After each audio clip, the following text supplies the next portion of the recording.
Okay, some massive news just dropped. The United States and India have just announced a huge new trade and energy deal. And, on the surface, it looks like an absolute game changer. But here's the thing. Is it really? While the headlines are making a lot of noise, a lot of experts are looking at the fine print and asking, is this a truly groundbreaking agreement, or is it just a big nothing burger? So let's break down what we actually know. So, first things first, what exactly is in this new energy accord? At its heart, it's all about the give and take. On one side, the U.S. has agreed to slash its tariffs on Indian goods, taking them from a pretty staggering 50% all the way down to 18%. In return, India has made some enormous promises. We're talking stopping all purchases of Russian oil, replacing it with oil from Venezuela and the U.S., dropping their own tariffs on American stuff to zero, and this one is just huge, investing a mind-boggling $500 billion right into the U.S. economy. And this whole deal was announced with a really personal touch.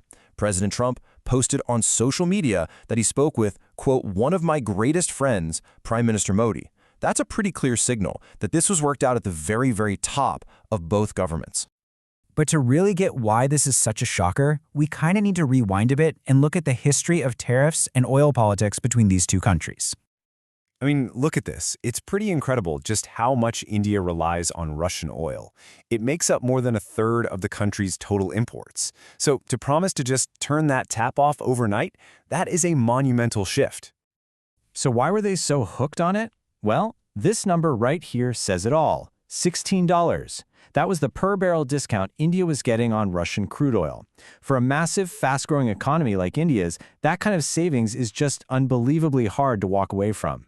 And this dependence has led them to get, pretty creative in the past to get around sanctions. As Robert Yager from Mizuho Securities puts it, they found a zillion different ways to do it, using things like dark fleets, basically untraceable ships, to get those barrels moved. And this history is exactly why experts are so skeptical about this new promise. Which, of course, brings us to the big question. If the Russian discount was so good and they were masters at getting the oil anyway, why on earth would they make this deal now? And this really shows how the math has changed. In the past, when global oil prices were super high, that Russian discount was absolutely essential for them. But now, as former Indian economic advisor Arvind Subramanian points out, global prices are lower, so that discount doesn't pack the same punch. You add to that the very real pain that U.S. tariffs were causing Indian exporters, and suddenly, the whole calculation looks different. But this brings us to what might be the single biggest, most glaring problem in the entire agreement, what I'm calling the Venezuelan gamble. The whole issue really boils down to a pretty simple question of logistics. Can Venezuela actually produce enough oil to replace the 1.5 million barrels that India was getting from Russia every single day?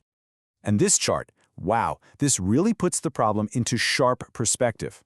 On the left, you see the 1.5 million barrels a day India needs to replace. And on the right, that's Venezuela's total current production, which is actually less than what India needs just to cover the Russian shortfall.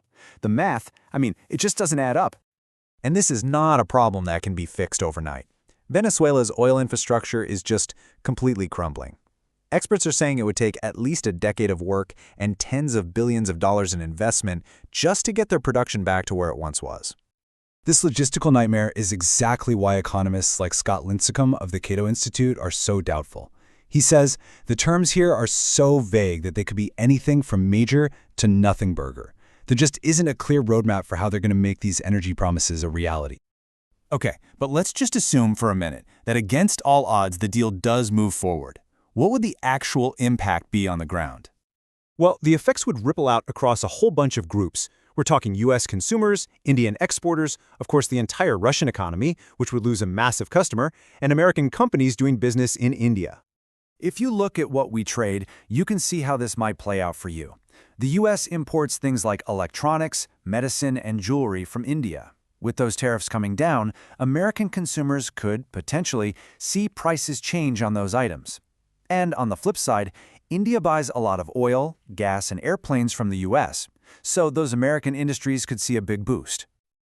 Now, there's another really important strategic layer to all this. Just last week, the European Union signed its own free trade deal with India. So this U.S. deal could very well be a direct response to that, a kind of domino effect, as one economist called it, basically to make sure American businesses don't get left in the dust. So that's where we're left, with this massive question. Is this the dawn of a new strategic era for U.S.-India relations? A major reshuffling of the global energy deck? Or is it just a flashy deal built on some shaky promises and a whole lot of uncertainty? Honestly, the answer to that is probably going to shape global trade for years to come.